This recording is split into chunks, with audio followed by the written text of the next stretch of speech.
तो जब हम एनर्जी ट्रांसफ़र की बात करते हैं, एनर्जी ट्रांसफ़र इज़ रियल। जो लोग इसके बारे में नहीं मानते हैं, वो अलग बात है, पर ये रियल है, इसमें कोई दो राय नहीं है।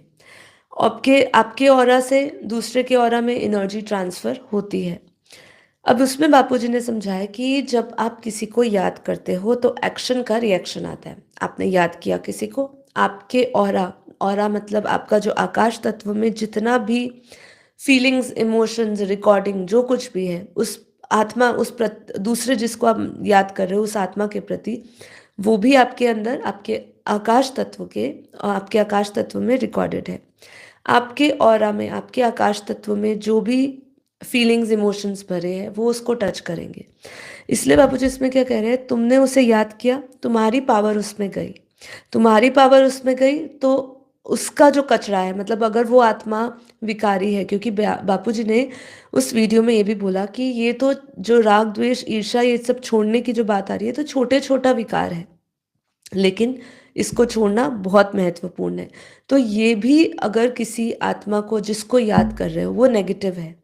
अब आपको तो इसलिए कहते हैं ना, किसी को जज मत करो, सोचना स्वरूप ना बनो, किसी को सोचोगे तो उसकी एनर्जी आपके अंदर आएगी, उसकी पावर, नेगेटिव पावर आपके अंदर आएगी।